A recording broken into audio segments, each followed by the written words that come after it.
ہمارے حضرت سے بعض جو نئے نئے لوگ ہوتے ہیں ان کو جوش بہت چڑھ جاتا ہے ایک دم، تو کہا حضرت آپ تو انفرادی کام کرتے پھر رہے ہیں، ہم اجتماعی کام کر رہے ہیں، یہ بھی اعتراض کر دیتے ہیں بعض کا۔ حضرت نے فرمایا ہاں بھائی میں وہی انفرادی کام کر رہا ہوں جس کا ہم نے مولانا ریاض پیدا کیا۔ کہا خانقاہوں سے نکل کے آئے ہیں نا مولانا ریاض، شیخ الحدیث مولانا ذکریہ، پھر چپ کر گئے۔ بھائی سارے کام اپنی جگہ ٹھیک ہیں، بات اخلاص کی ہے۔ اگر آپ تبلیغ کا کام ریا دکھاوے کے لیے کریں تو وہ بھی قبول نہیں ہوگا، اگر ذکر فکر ریا دکھاوے کے لیے کریں وہ بھی قبول نہیں ہوگا، اگر آپ عالم بنیں اور عالم کہلانے کے لیے کہ میری عزت ہو، مجھے لوگ عالم کریں، میری واہ واہ ہو، تو وہ بھی قبول نہیں۔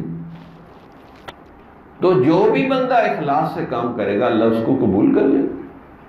اس لیے سارے شعبوں کو برحق سمجھنا چاہیے۔ یہ چھوٹے دل کی نشانی ہے کہ بندہ کہے کہ جی میں ہی ٹھیک ہوں باقی سارے ایسے ہی۔ بھائی جو بھی اخلاص سے کام کرے گا اللہ اس کو قبول کر لے گا۔ اللہ کا ہی کام کر رہے ہیں، اللہ تک ہی لوگوں کو پہنچا رہے ہیں۔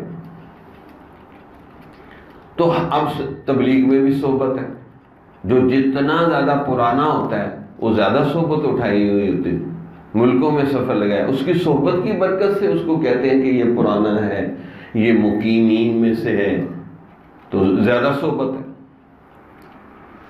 نئے نئے بندے کو کیوں نہیں کہتے یہ مقیمین میں سے ہے؟